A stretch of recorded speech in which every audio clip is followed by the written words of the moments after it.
एक गांव में एक शादी थी। वहाँ पर बहुत सारे मेहमान आए हुए थे। शादी में सभी रिश्तेदार थे, लेकिन किसी ने भी एक गरीब पिता की मदद नहीं की।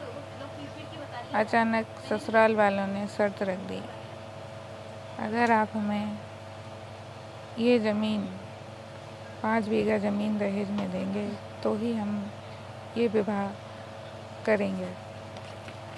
यदि आपने ऐसे नहीं किया तो हम बारात वापस ले जाएंगे। मजदूर पिता कहने लगा, मेरे पास सिर्फ 4 ही बीघा ज़मीन है, जो कि मैंने अपने लिए रखी थी। बाकी ज़मीन बेचकर मैंने शादी का इंतज़ाम किया है। आप इस तरह से इन मौके पर शादी के लिए मना नहीं कर सकते। कृपया करके मुझ पर ये जुल्म मत करिए। उनकी बिटिया भी वहीं बैठी थी।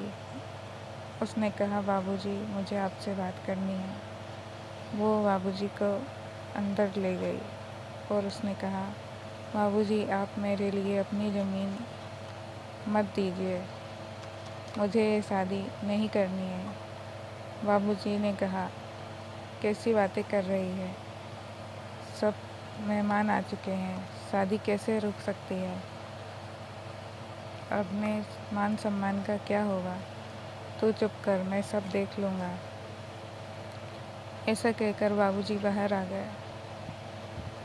उन्होंने सोचा, जब बेटिया ही दे रहा हूँ तो ज़मीन क्या चीज़ है। उन्होंने ससुराल वालों से कहा, समधी जी, मेरे पास सिर्फ 4 बीघा ज़मीन ही बची है, आप ये ही ले लीजिए। 5 बीघा ज़मीन का इंतज़ाम तो मुझसे नहीं हो पाएगा, और कृपया करके विवाह आगे बढ़ाइए। अच्छा ठीक है, 4 ही सही। उन्होंने 4 बीघा ज़मीन अपनी बेटिया के लिए ससुराल वालों को दे दी। अब विवाह संपन्न हो गया। बिटिया ससुराल जा रही थी।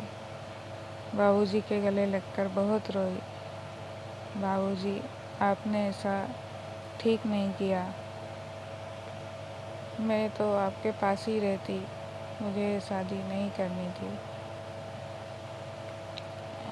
बाबूजी ने कहा, कैसी पागल जैसी बातें कर रही है, अब तेरी शादी हो गई है, अपने ससुराल जा और अच्छे से रहना, खुश रहना, मैंने तेरे लिए ही तो सब कुछ किया है।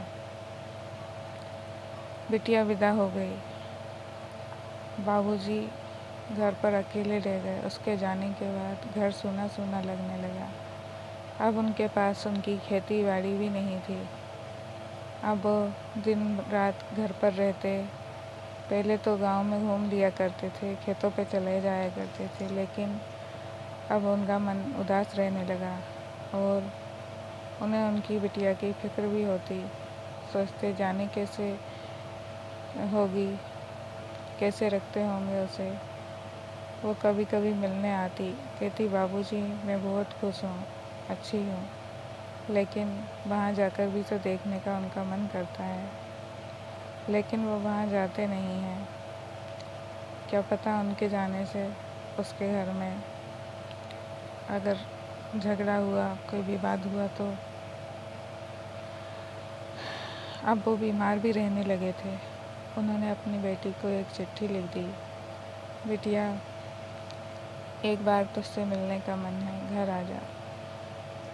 उनकी बिटिया घर आई, देखा तो बाबूजी बहुत ज़्यादा बीमार है। उसने कहा, आपने इलाज क्यों नहीं कराया?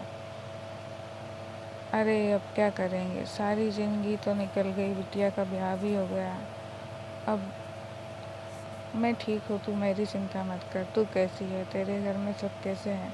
मैं ठीक हूँ बाबूजी, लेकिन पहले आपका इलाज कराना है। चलिए शहर चलिए, मैं डॉक्टर के यहाँ आपको ले चलती हूँ। बाबूजी ने बहुत मना किया, लेकिन फिर भी वो उन्हें शहर लेके आ गई। शहर में डॉक्टर को दिखाया। डॉक्टर ने कहा, इन पर इलाज का तो कोई असर ही नहीं हो रहा, शायद इनके मन पर कोई बात लग गई है, इसकी वजह से ये ठीक नहीं हो रहे हैं, इनकी खूब सेवा करिए। डॉक्टर ने दवाइयाँ लिख दी और उन्हें घर भेज दिया। अब उनकी बिटिया उनके घर पे रहती, उनकी सेवा करती। कुछ दिन बिटिया के साथ रहने से उनकी सेहत में सुधार आया।